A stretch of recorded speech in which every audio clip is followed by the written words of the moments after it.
Okay, I'm going to share with you several tips or tricks for using your iPad that'll make it a little bit easier to use for you, I think. And the first tip is just kind of showing you one of the features of the iPad, and it's right down here at the bottom.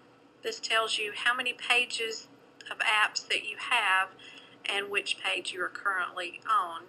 If you notice, I have 4 dots here. The first dot is lit up, which tells me I'm on page 1 of my iPad. As I scroll forward, it changes to page 2, page 3, and page 4. So that's just an easy way to kind of tell what page you're on and how many pages that you have.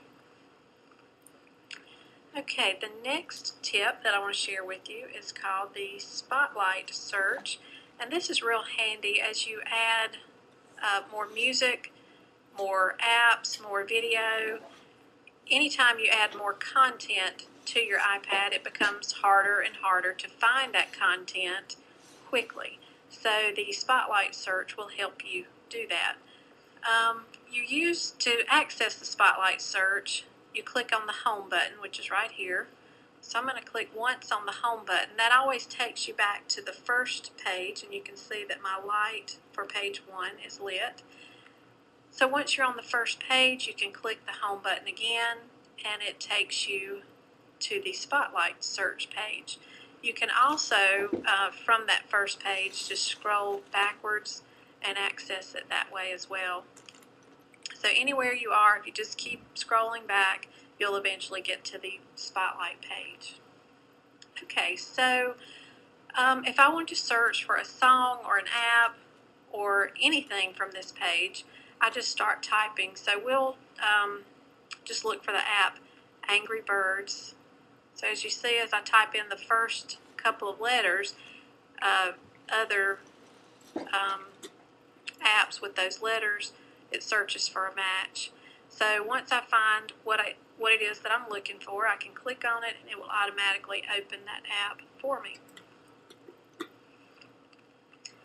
Okay, so that's the Spotlight search. So I'm going to click the home button. It takes me back to page 1.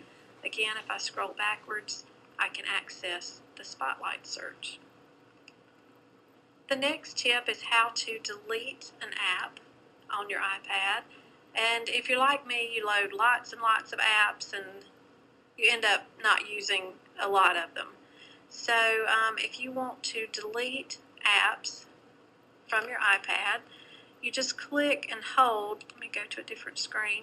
You just click and hold on any one app, and you'll notice they all start to wiggle and they all have an X up at the top. So once they start to wiggle and the X becomes visible, you click on the X and it will always say deleting will also delete all of its data. And of course, if it's games, the data is probably like, the highest score or whatever your history of points for that game may be. It will delete all of the data that goes along with that game. So I'm just going to click delete and that app disappears. And you can continue to delete like that. And this is how you delete apps, even if they're on the outside of a folder or inside of a folder. Once you click one, all the apps start to wiggle, whether they're inside or outside of a folder. So that's how you delete apps. And the next thing is how to create folders. Just like with managing the files on your computer, it's good to manage all the apps on your iPad because especially if you have more than one person using your iPad. So you can have a folder for each person in your family who uses your iPad. If you're using it in the classroom, you can have a folder for each subject that you teach.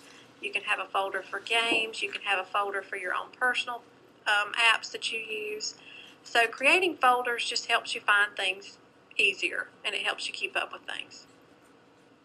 So to create a folder, it's really easy. You just click and hold on any one app, and again, they all start to wiggle. And you find one app and you put it on top of another app that you want to be in the same folder as the first app, and you drop it, and they'll go into a folder, and it'll automatically name the folder, but you can click and get your cursor there and backspace, and you can change the name of that folder to whatever you want it to be.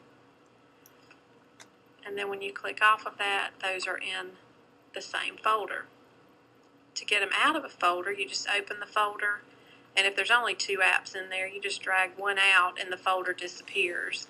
If there's more than one app, when you open up the folder, just drag the one out that you want, and the others will stay in the folder, and this one will come out of the folder. Okay, so that's creating folders.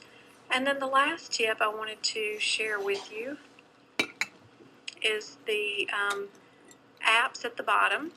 And if you'll notice, as you scroll through the pages, those never change. And these are usually the most frequently used applications on your iPad. If you'll notice on mine, I have the internet, I have settings, I have a camera, my email, pictures, and then the App Store. Those are the things that I use the most often. And you can have up to 6 on that stationary bar on your iPad. And again, to change those or move those, you click on any one app and they all start to wiggle, and then you can move them, take them off. You can add more to it in any order, and it will not let you add more than 6. If you try to add a 6th one, it's going to jump back up to where it was, but you can have up to 6 frequently used apps on your bar at the bottom of your iPad screen. Okay, so that's this week's tips and tricks. Knowing what page that you're on, using the spotlight search, deleting an app, creating folders for your apps, and changing the apps at the bottom of your screen. So I hope you've enjoyed this week's tips and tricks, and I hope you find them useful.